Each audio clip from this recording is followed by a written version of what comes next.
rare and balanced view on politics in today's world. Based on facts, born of rationality, common sense, and logic, providing context on today's events. This is American Perspective with Rick Thomas. Hello, everyone, and welcome to American Perspective. I am your host, Rick. And as you can see behind me, well, it is American Pride Month. Some are calling it Veterans Month. I'm okay with that. That'll work. But American Pride Month, we definitely need to have American Pride. And in terms of that, what I've been doing is posting on the socials, and I'll do this the entire month, posting on the socials pictures of course, the United States flag in different scenarios, different pictures, different whatever. But I encourage you to do the same on all your socials. Just all you got to do is say, it's American Flag Month or American Pride Month, I should say, and show off your flags. And there you go. That's what should be done. We should go ahead and do that. Let's do it. I did this last year, and I think even the year before, although I did a hashtag on it last year. And Twitter changed its algorithm when dealing with hashtags, so I don't do the hashtag anymore, but whatever. Anyway, all right, let's go ahead and get things kicked off here with, of course, the Pledge of Allegiance. So if you are of mine, please stand, remove your hat if you're wearing one like me, and follow along with Pops McGroin. I haven't heard this one in a while. Pops McGroin and partner in the recitation of the Pledge of Allegiance. So again, if you are of mine, please stand, remove your hat if you're wearing one like me. Place your hand over your heart and follow along with Pops and partner in the Pledge of Allegiance. I pledge allegiance to the flag of the United States of America and to the republic for which it stands, one nation, under God, indivisible, with liberty and justice for all. God bless America. All right, and thank you, Pops and partner, for that wonderful rendition of the pledge. If you would like to hear your rendition of the pledge played here on the program, all you need to do is record yourself performing the pledge in your style, and then take that audio file, video file, whatever kind of file, attach it to an email, and send it off to me. Send it to fans, F-A-N-S, at americanperspective.online. That's fans, F-A-N-S, at americanperspective.online, and I will get you into the rotation. Tonight's headline sponsor is... I got to make sure I do this whenever I'm doing this. But theflagshirt.com. That's right, theflagshirt.com. I'm wearing one of their wonderful flag shirts right now. This particular shirt is colored in the red, white, and blue. It is a representation of the American flag. It is the men's cotton polo, and it is a fantastic fit, as well as a fantastically comfortable shirt. You can find it at theflagshirt.com, and right now they are running a Flag Day sale, and of course this is for Flag Day. That's June 14th. All of the moronic left, they seem to think it's for Trump Day, but it's for Trump's birthday, but it's not. It's the 250th, meaning the parade. Let me just clear that up. Meaning the parade is for Trump's birthday, but it's actually for the 250th birthday of the United States Army, and for Flag Day, both days. Anyway, so Flag Day sale is going on right now. You get up to 50% off select patriotic styles. So head on over to theflagshirt.com and shop now for their men's, women's, kids, made in the USA, all their accessories. They have featured brands. They actually have also put together patriotic outfits. Like you can get a full outfit with accessories in that particular page. You can go and check that out. And if you order $75 or more of their stuff, you can get free shipping. That's right. If you order $75 or more, you get free shipping when you, order that amount. But I know not everybody can do that. Not everybody wants to do that. Maybe you only want one shirt. Maybe you don't want, or maybe you just want some accessories. You don't even want any kind of clothing or anything. Well, that's okay, because I have something for you, which is that if you head over to flagshirt.americanperspective.online, that's flagshirt.americanperspective.online, you will be presented with a coupon code that you can copy and paste in the promo code box at theflagshirt.com and get yourself $5 off your order. So go to flagshirt.americanperspective.online, get that coupon code, copy that coupon code, and paste it into the promo code box at checkout at theflagshirt.com, and you will get a $5 off coupon on American Perspective. Head on over to theflagshirt.com and get yourself patriotized. All right, folks, as you can see, I have my flag on the background. We're going to be doing that this entire month. I kind of mentioned it. You kind of mentioned a little bit about it yesterday, or sort of hinted at it yesterday about changing things up. But yeah. And Bonnie, yes, I did get your pictures. I do not have them prepared for tonight, so it will be a future show that'll have your pictures in it. All right, folks. So there was a horrific attack in Boulder, Colorado that had occurred over the weekend. And the gentleman, and I'm using that term very loosely, but the gentleman who performed this attack, basically what he did is he went to a, what they called a run for their lives walk. And it was a run for their lives walk. So basically it was this walk that was organized with the express purpose to bring attention to the fact that there are still 58 people, whether they're alive or dead, we don't know, but 58 people who are still in Gaza and that have been captured, that were captured by Hamas, taken into Gaza as hostages. And so what they did is they've done this run for their lives walk. And while they were there, this individual who has been identified, I'm not going to use his name, but has been identified as a Egyptian man who is in the U.S. illegally. And this is a terror attack. And the reason why I'm saying it's a terror attack is not because of the man, not because of the fact he was in the U.S. illegally, but because of the fact that he was yelling that he was going to effing kill Zionists, and he started throwing these Molotov cocktails at people. So here, you're at a event that is for a Israeli-backed kind of a feeling in terms of Israeli situation, and you have this guy who goes in and he yells things like "Free Palestine," like "I'm going to kill you, Zionists." He's yelling all this stuff, right? And they have eyewitness testimony, pictures of this guy, doing video of this guy from bystanders after the attack occurred. And the narrative that came out originally, they didn't say anything about that. And even now, some of the mainstream media are having a hard time even regurgitating the idea that this was a terror attack. Okay.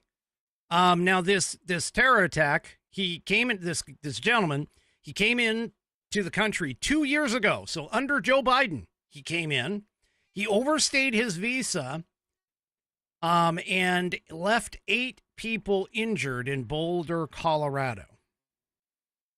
So, yeah.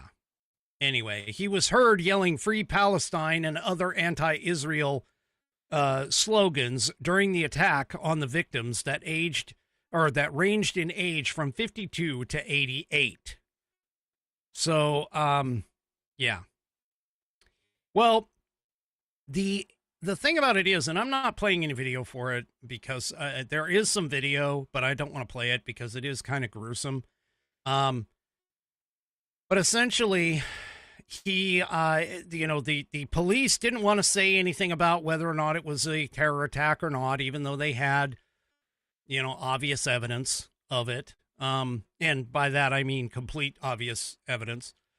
But anyway, so just so you understand, Run for Their Lives, again, it's a grassroots group. It organizes run and walk events calling for the release of the Israeli hostages that have been held since October 7th.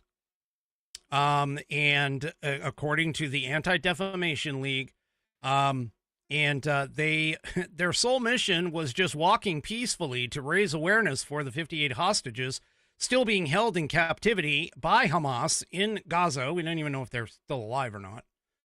But anyway, they've been holding events every single week since October 15th of 2023. So this has been going on for quite some time. And anyway, the suspect was also heard yelling, "How many children have you killed?" Or, yeah, "How many children you killed?" Obviously, he's having a hard time with English.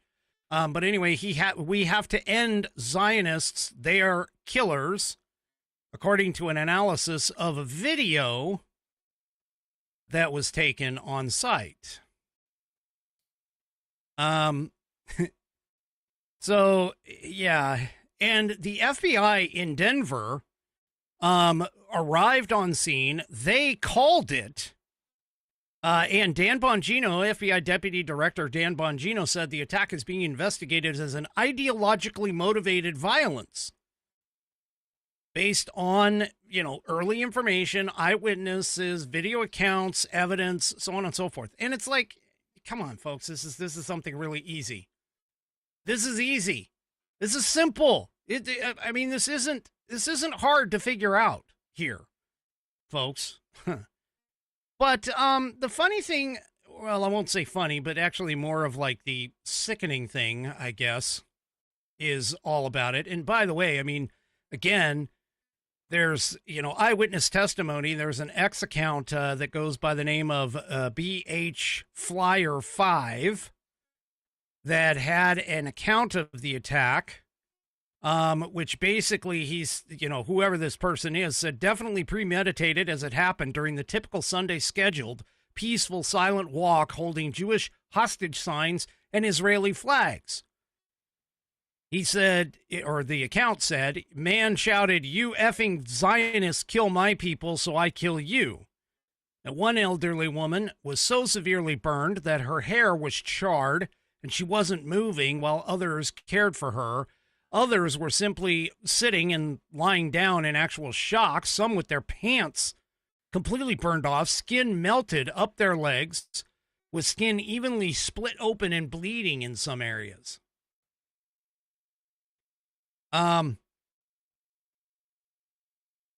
This is some ghastly stuff. And if you get a chance to watch some of the videos that are out there, you can kind of see this guy is like seriously off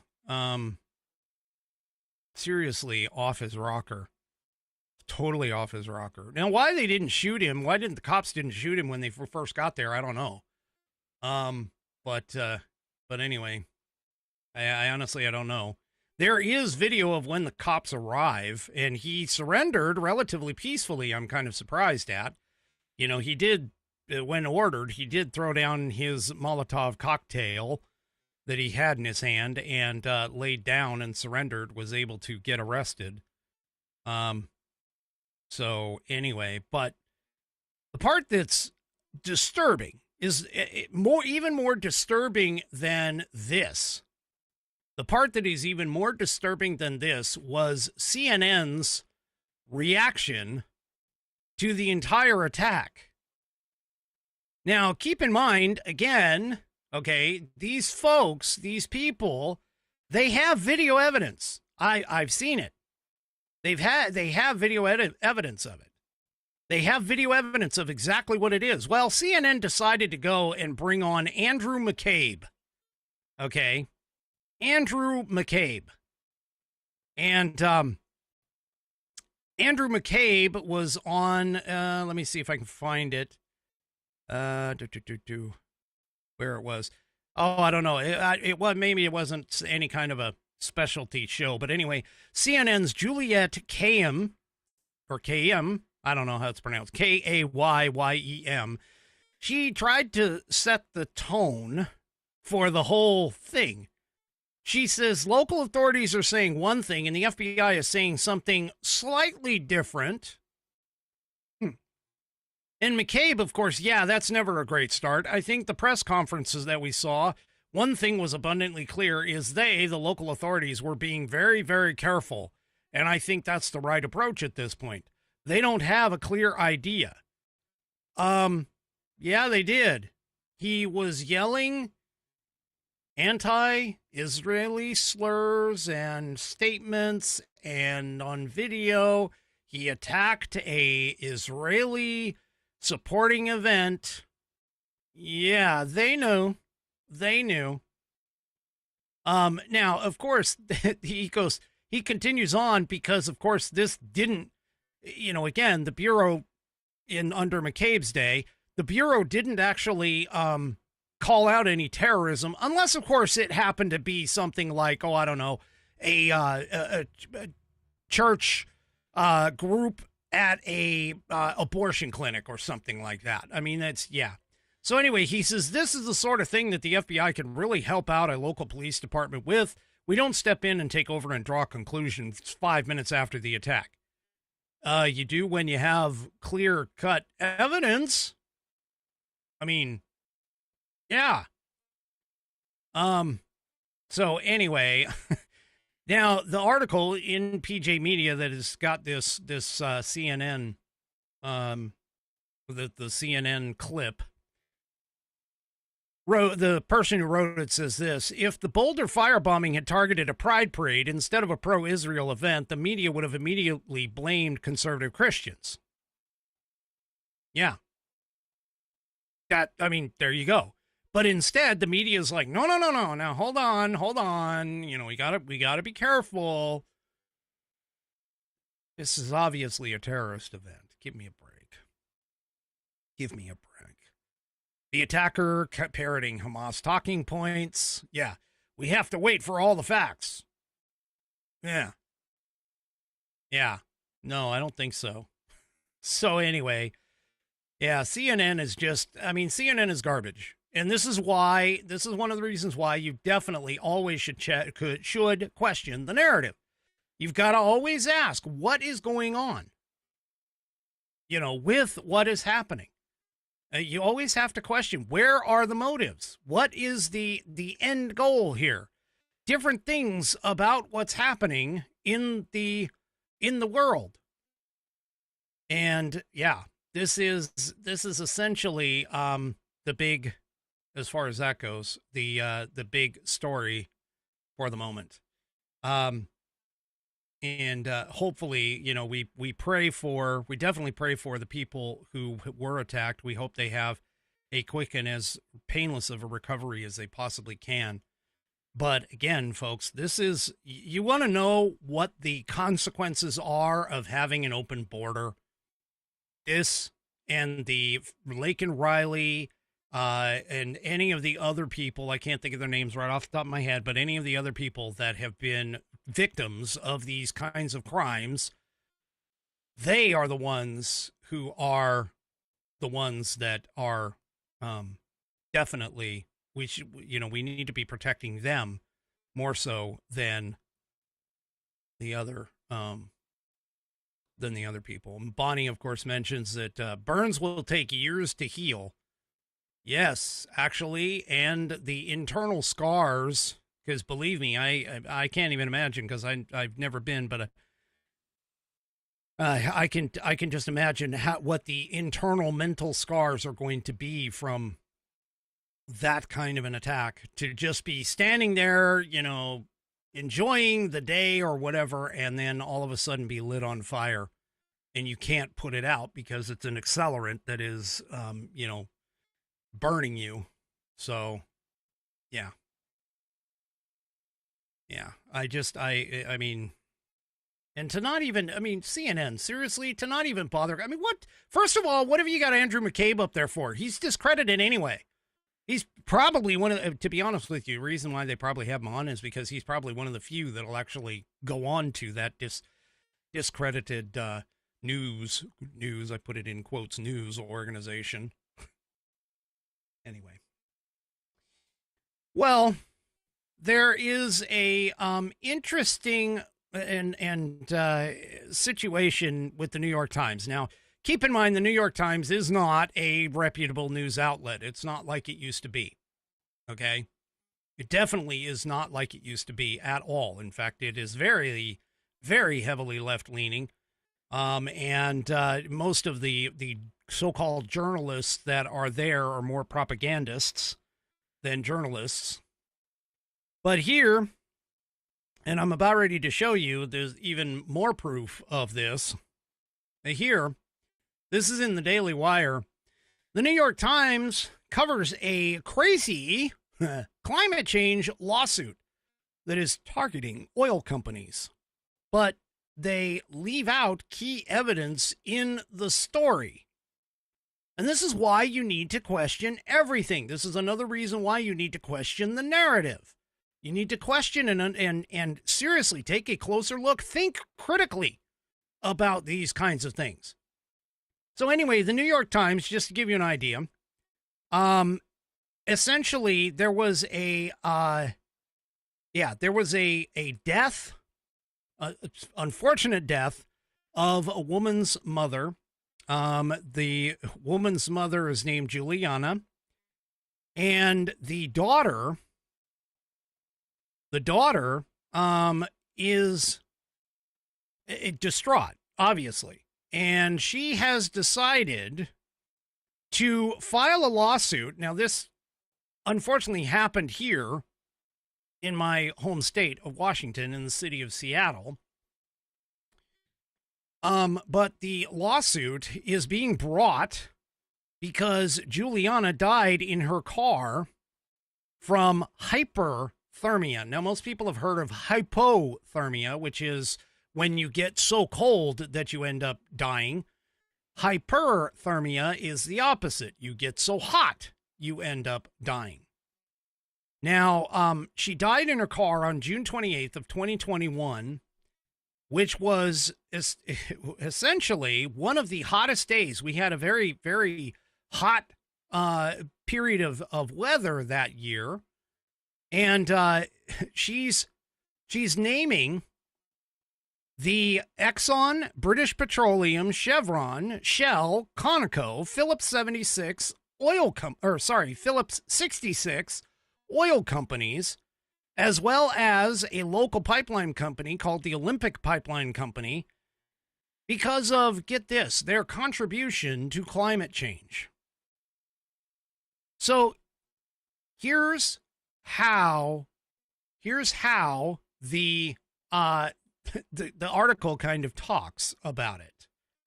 So the day Julie died was the hottest day ever recorded in Washington, with temperatures in Seattle, where she died, peaking around 108 degrees Fahrenheit. It was the third consecutive day above 100 degrees, and record nighttime temperatures prevented the built environment from being able to dissipate the heat as it had absorbed throughout the day. Now, that's kind of an interesting thing. Why didn't this lady bother to, sue the city? Because here, I'll tell you, you want to talk about climate and stuff. There is a microclimate that sets up as an example in Phoenix, Arizona. And the reason why it's a microclimate that sets up there is due to the fact of all of the hard surfaces, the paving, the reflective glass. I'm sorry, but you sit there and you have these, this low E glass, which is designed specifically to control the penetration of the solar radiation into the building through the window to help contain and help keep, cold or hot, depending upon how you want to go. But what you don't understand is that same function that helps reflect the cold back into the building or reflect the heat back into the building also does the exact same thing to the outside. So the hot gets reflected back out into the hot environment. There's no like dissipation of this stuff. And believe me, I mean, if you go and stand under a window that has the sun reflecting, you feel it. It's the idea, or kind of like the idea of that magnifying glass to an ant and making them explode. Okay. But anyway, I digress. Here's continuing in the lawsuit, in the argument. So Seattle had turned into an oven. The heat was deadly, particularly for those who are unable to escape the heat or were otherwise vulnerable to excessive temperatures. Now, it continues and talks about this thing where it's like the heat dome scorched the Pacific Northwest in 2021 and would have been virtually impossible if it were not for man-made climate change. Now, as a part of this, they brought in this research from World Weather Attribution, which is an international group of scientists and meteorologists. Now, this is all part of the New York Times article, by the way. And it says, around the world, extreme heat has emerged as one of the deadliest manifestations of a warming planet. So here's the narrative. They're setting this up for you. Okay? There's only one problem. They forget to point out a few things in the lawsuit and in the article. First of all, 2 weeks before this woman's tragic death, doctors performed surgery on her. She had been on a liquid diet ever since. Now, I'm not saying that contributed to anything, but she was recovering from surgery. Therefore, she was, presumably her body was a little more vulnerable to certain things. Secondly, on the day of her death, she was returning from a doctor's appointment where they told her that she could resume eating solid foods. However, her car's air conditioning was broken. Okay? So this woman, rolls down the windows and has to pull over to the side of the road for whatever reason. And weather forecasts had mentioned that the heat would be intense that day. So the fact of the matter is that she had forewarning. She knew she was vulnerable. She, had a faulty piece of equipment that would have kept her body cool. And yet this is all due to climate change. Everything, it's all blamed on the oil companies. Folks, this is just like blaming like the Mexico lawsuit, blaming the gun manufacturers for the fact that Mexico, the Mexican cartels have got guns. I mean, really? Seriously. You're going to blame the oil companies for something that realistically was well within her control to prevent this. Man, it's tragic. Don't get me wrong. It's tragic, okay? But, again, now, there was a thread that was released on X from a research meteorologist. Now, this same research meteorologist pointed something out, that the study that the lawsuit is pointing to, okay, only used a small portion of data, namely data from 1950 on up to 2020 as a part of their conclusion, let's say. All right.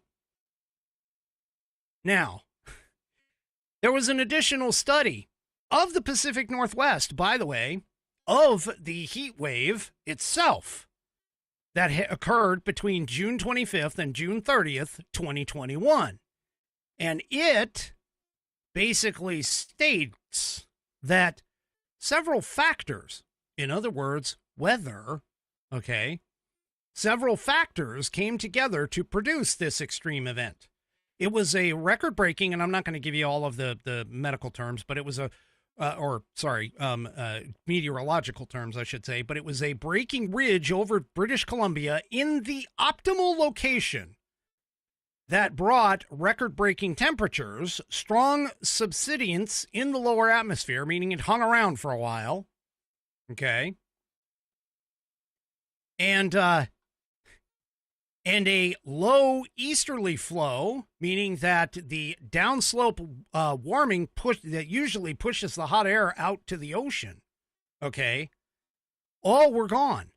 And the removal of the normal cooler marine air that would normally be here. So basically what I'm saying, and there's a few other things, but basically what I'm saying is that this was essentially what's considered to be the perfect storm to create this heat event. And they, in this article, or in this particular study, they actually went back all the way to as early as they possibly could.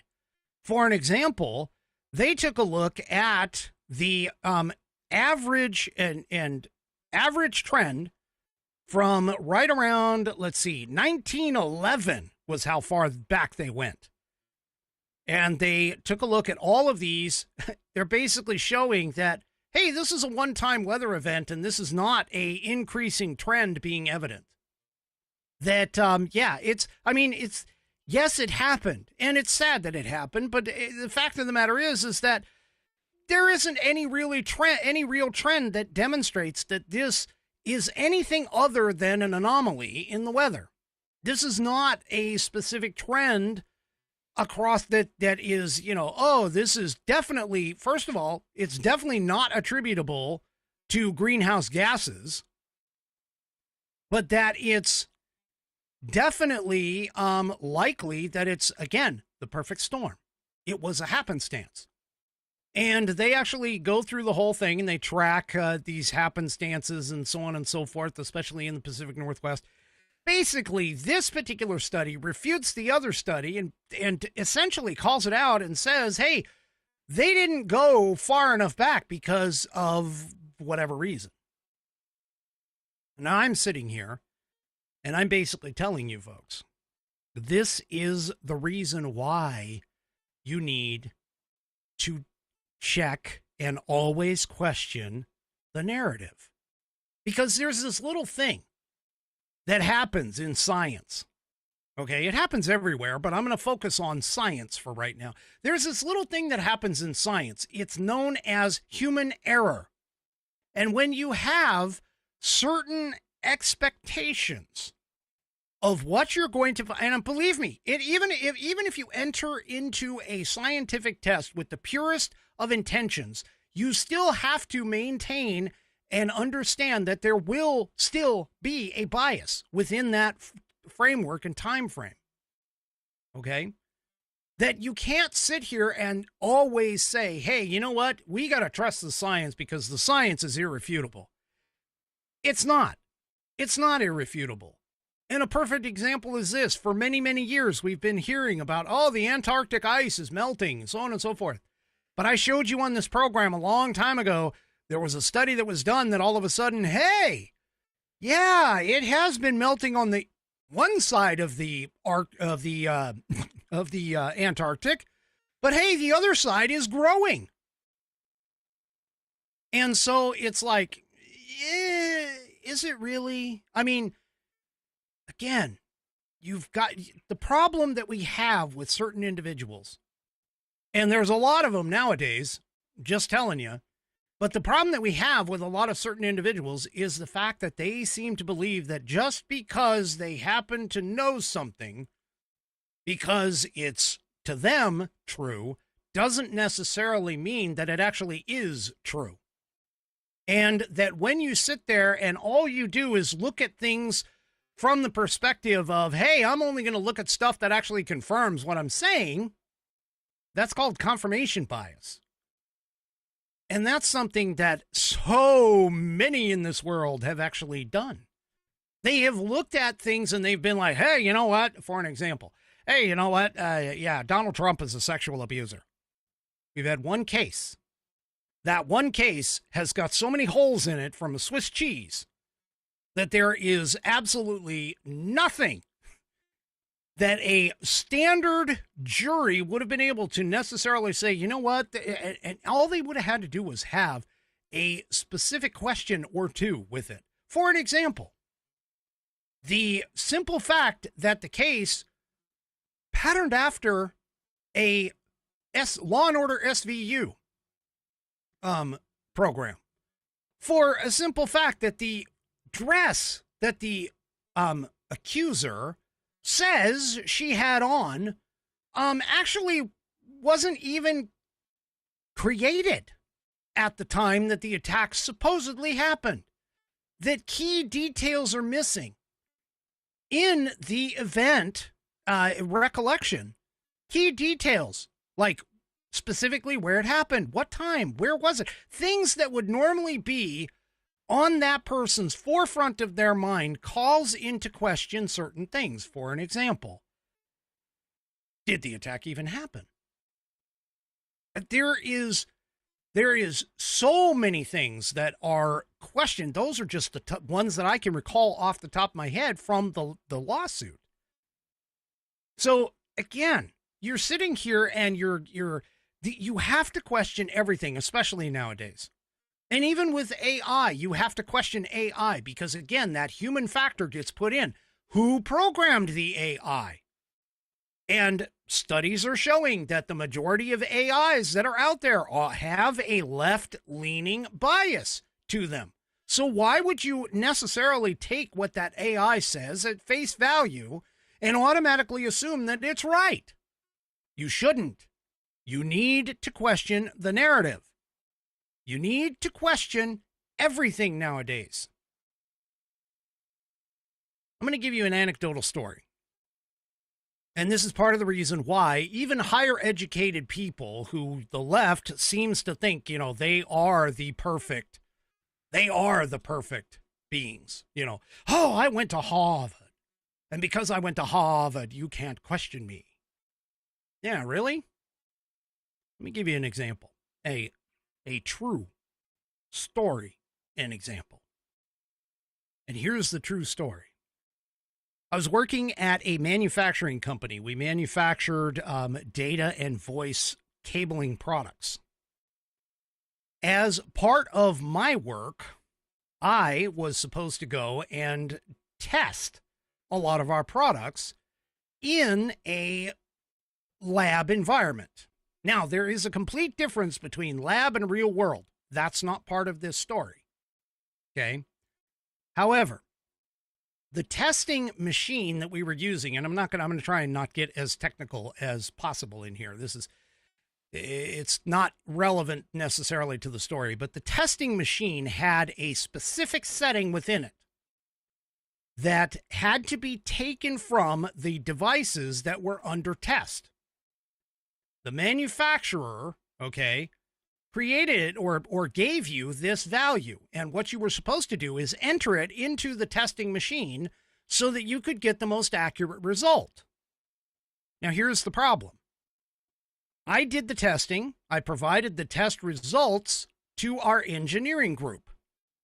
The engineering manager came over to me a couple of days later, and he basically says, hey, we got a little bit of a problem.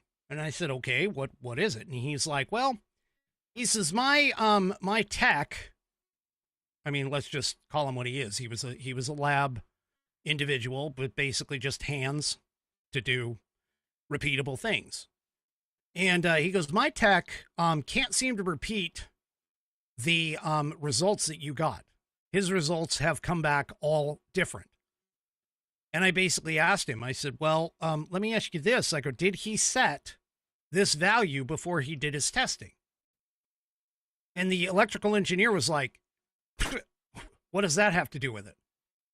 And I looked at the electrical engineer and I said, I don't think you understand. That particular value is very important because if that value is not set correctly, all of the other measurements that this machine takes, both real and derived from mathematical calculations, will all be thrown off.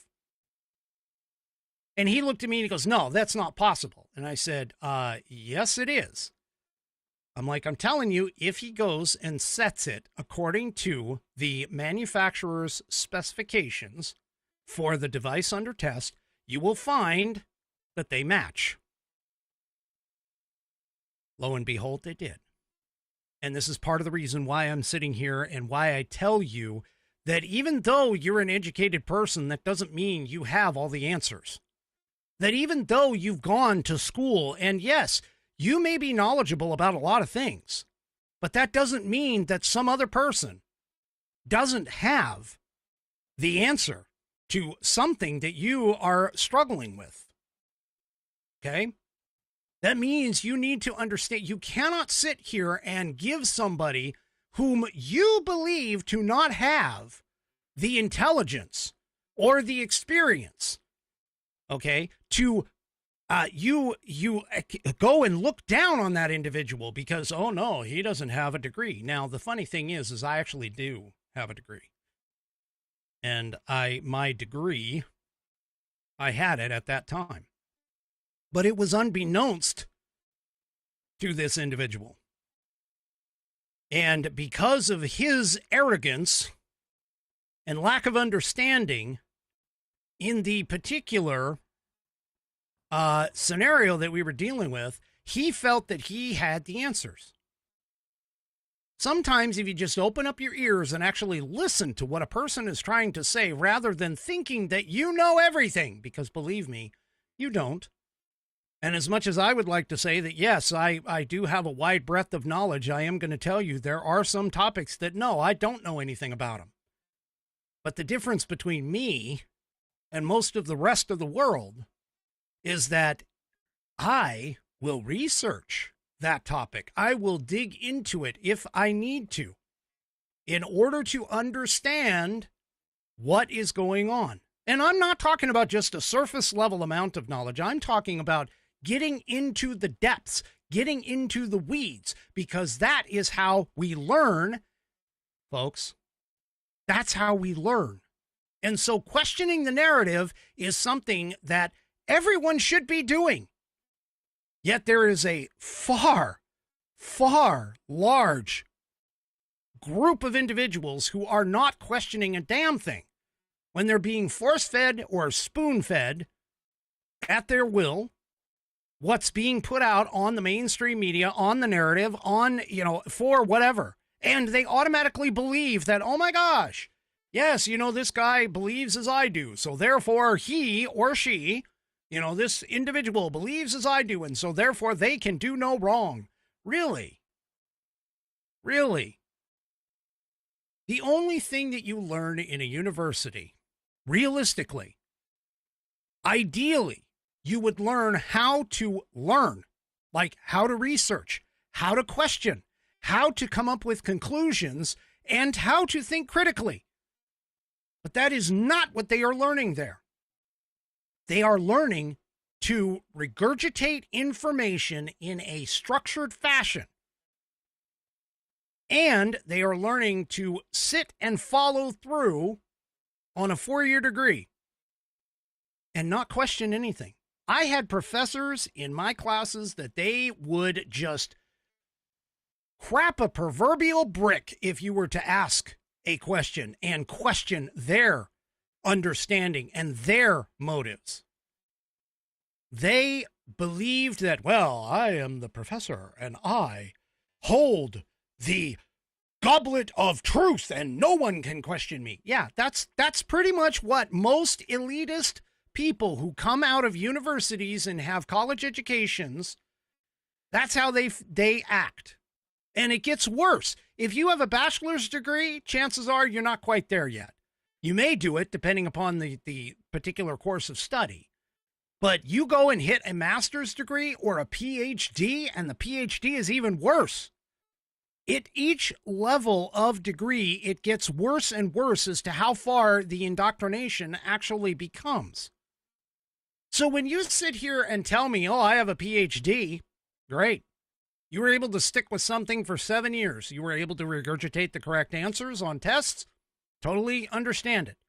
But until you can show me that you can actually think critically and understand everything, and are able to correlate things, align things, do research, open your mind, change your mind, understand that not everybody has the correct answers.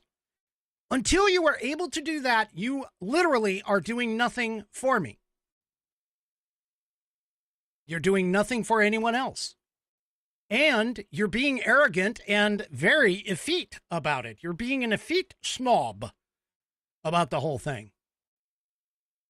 It's the same as though as somebody would say, you know, in terms of way back in the day with civil rights, you know, whites seeming to believe that they had a better whatever than blacks did.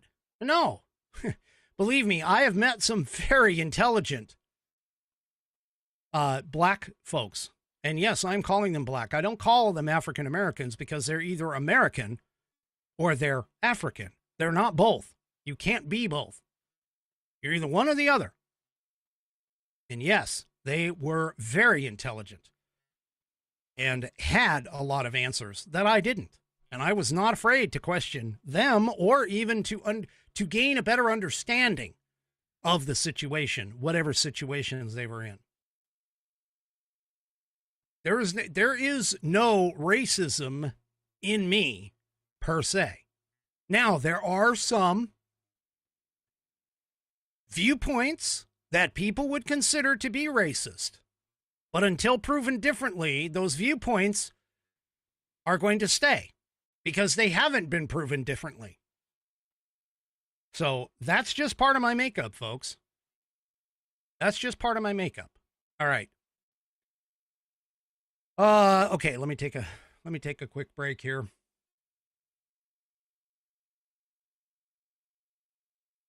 Ooh, I gotta take a drink. Let's see.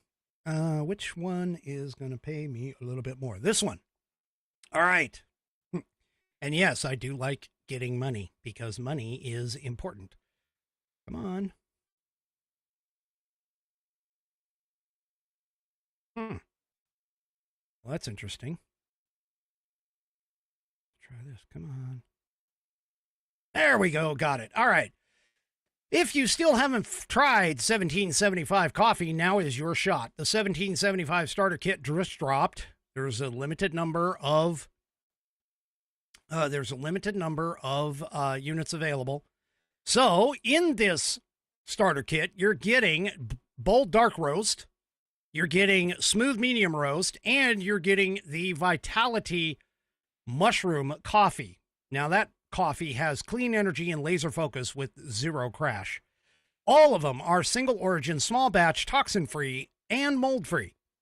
Plus, in the starter kit, you are also getting a gold spoon clip. This to me would just be the most fascination thing. Anyway, gold spoon clip because freedom isn't scooped with plastic. A frother that is strong enough to stir up your coffee and your mother-in-law's political opinions. And a black 1775 tumbler that says, I don't take life advice or caffeine from a woke sea witch. $170, yes, $170 worth of coffee and gear, yours for just $99. This is for the ones who've been watching 1775 blow up on Rumble and wondering if it's actually worth it. Yes, spoiler alert, it is worth it. Go to 1775coffee.com / that's the question mark key for those of you that don't know, 1775coffee.com / studio and grab your starter kit before they're gone. Bold beans, clean fuel, and a morning routine that stands for something just like Rumble does. Start your day with coffee that actually backs what you believe. Go to 1775coffee.com / studio and grab your starter kit today. All right. That's been flashing at me for a little bit. I had to get it in there. Anyway, all right, where was I? Bonnie, I'll tell you what, let me get through with a couple more things and I'll see if I can get it right at the end. Anyway, all right. So I don't know if anybody has noticed, but the Democrats are trying to figure out where they imploded and why. So one of the things that they have done is they've noticed that they have a man problem. Gee. And so they decided to spend $20 million to figure out why they have this man problem. If you guys, Democrats, seriously, DNC, if you guys had just come to me, I would have taken your $20 million and told you exactly what's wrong with your man problem. The man problem that you have is literally because of the fact that you don't recognize men or women for that matter. Seriously, you don't recognize men for what they are. You are trying to feminize men or turn both men and women into some sort of a homogenous blob that, they can just, you're like an amoeba. You can change your sex or turn into anything at any time. No, there are men and women are actually different. It is a biological fact. There is differences between the two. And nary can you cross from one to the other. You might be able to change some physical characteristics, maybe through plastic surgery, but you're not going to change the chromosomal level and everything that you are supposed to be biologically. Okay? And even doctors and people who kind of buy into this idea that a man can be a woman or a woman can be a man will also tell you that they are not necessarily going to treat a man for a period, menstrual cramps, because you cannot physically have them. It doesn't matter if you had a plastic uterus thrown into you, don't have the hormones. You don't have the proper estrogen levels. It's never going to happen. I'm sorry. But this idea in terms of why your manhood idea is mainly because of the fact that Democrats have been ripping on men for God knows how long. Oh my gosh, toxic masculinity, the whole feminism movement. I don't need men. Yeah, well, you know what? Where do you think these people are going to go? And then you got this guy, David Hogg, who's not even really, he's a guy, but let's face it, he's like this willow of a wisp in a wind or whatever. And he's standing there talking about, we got to get men to come. Nobody's going to come. You want men? You want men? Seriously, stop treating them like shit. There you go. Except for the fact that men are men and men belong and they are men. And there are things that men are going to do. Seriously, I don't even understand why they had to spend $20 million for this. Really? You guys aren't going to get men. And this is the other thing. If you listen to Tim Walz is like, hey, yeah, I can fix my truck and I hunt and I fish. And yeah, when he went to hunt with a shotgun that he swears up and down he's owned for years and couldn't even load it. Yeah, I'm sorry, but that's a pretty big red flag that, you might be faking it there, buddy. Not to mention the fact that he thought that he could, he could mansplain to men. Really? What was it that he called? He called it some kind of code thing? Yeah, all right. Yeah, it didn't even work. It didn't even work. I saw a meme the other day, and actually this is physically true. If you take 100 women and 10 men and put them onto a deserted aisle and check on them 100 years down the road, you'll have what is literally going to be a thriving society. But if you, definitely not Karen, just threw it up there. Now, take that same thing, drop 100 women and 10 trans men on the same island. In 100 years, you're going to find 110 skeletons that all have the pelvis of a woman. There you go. I'm sorry. Basic biology, which again, this is kind of the whole construct, the whole mental construct of this whole thing. It's like, folks, you can't beat biology. You cannot beat simple facts of the universe. You just can't. You can try, but you're not going to do very well. Anyway. All right. You know what? Well, let's take a second. I'm going to try and find, you're probably going to hear something here. Let's see if I can find, where is it? Oh, it's this one right here. Yes. So, all right. Oh, that's fine. I'll put it in. Okay, Bonnie, I'm finding your photo. Hold on. I'm finding the one photo that you wanted. Just a second here.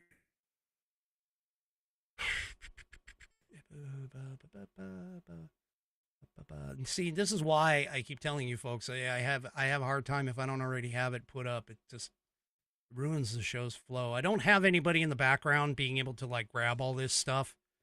Okay. I mean, seriously. It's unfortunate that I don't have an actual physical producer, that I'm the producer, the engineer, I'm everything. All right, so there, I've got your picture up. So we'll look at it here in just a minute. There was one other thing that I wanted to talk about, because this is another thing that's been running around. That's been running around. You know, so many people have been talking about how, and by people, I mean the leftists who don't seem to want to believe in what's going on. But there are so many of these people that are running around that are saying, oh, no, the economy is bad. It's horrible. It's, you know, doing all these things, even though inflation is cooling, gas prices, egg prices, they're dropping. You know, the tariffs admittedly probably haven't hit yet. Maybe. I mean, you could argue that point. All right. But the fact of the matter is there's another indicator that hit that has even MSNBC people claiming and talking about this entire phenomenon known as Trump. And let me go ahead and bring him up. And yeah, let's just take a quick listen on this. The income numbers, really, for the first 4 months of the year, they're stellar. They're really stellar. I mean, I could go back and look at the first 4 months of many different years. Really very strong numbers, and you're right. This administration is criticized for just about everything under the sun. I've never, ever in my lifetime had glimpses into the politics of an administration in the form of transparency like this one. Why don't we be, give credit where credit is due? Income really shooting up. You catch that? This guy, and let me tell you, he's probably a little bit older than I am. This guy is sitting here saying he's never seen an administration as transparent as this one, and the fact that he's saying personal income in the first 4 months has been the best he's ever seen in his lifetime. And I said, I mistakenly said MSNBC. It's actually CNBC that had this clip. But this guy's finally coming around and like, hey, you know what? There are some good things that are going on. There are some good things that are happening. So, yeah. His economic agenda, at least for the first 4 months, man, there are positive things that are happening. All right. So, without any further ado, let me go ahead and get this up here. Without any further ado, I'm going to tell you, we had two Whiskey Warrior P1s who met this last week. They, as one of them says, we didn't get arrest records, we behaved. And it's always nice to see patriotic people come and get together. And honestly, I am so glad that they are both Whiskey Warrior P1s. That being said, here is Nana and Bonnie. Nana and Bonnie met for the first time, and they hang out for a little while. And I don't know how long, but take a look at these patriotic ladies. And yes, they have me in the background, or at least my representation. My hat is in the background. Now, there are some other pictures that I will share later, but I wanted to show this to you, or she wanted me to show this to you, because yes, they did get together and they had a great time. They had a lot of fun, I think, and I am just happy that both of them are part of the Whiskey Warrior P1 family. And just look at those shirts. I mean, that one, you know, they're both patriotic, and I'm fairly certain one of them has has a shirt that is from theflagshirt.com. So there you go. I've started a trend. I don't know where the other one came from, but it's fantastic. You guys, thank you so much for sharing those with me. That always brings, warms my heart to see this kind of camaraderie among the group, and I do appreciate it. So there you go. More pictures to come. I've got some other ones that I need to show you, but I unfortunately I didn't have them queued up for tonight. All right, folks, that is it for me for this evening, and I even left a couple of things on the cutting room floor. But that is it for me for this evening. Do me a favor. If you haven't already, head on over to rumble.com, get yourself an account. It is free. And once you are signed up and signed in, make sure you search up the American Perspective channel. And when you find it, hit that green follow button to get notified every time I go live. Also, too, don't forget to give me a thumbs up or a thumbs down, if you really want to, on all of my platforms. And all of my platforms, whether it's X, YouTube, Facebook, and, of course, the aforementioned Rumble. We will see you tomorrow night, 5 p.m. Pacific, 8 p.m. Eastern Time, right here on American Perspective. Have a great rest of your evening. I'm still looking at the picture, ladies. That is just fantastic. All right. Have a great rest of your evening, and good night, everybody.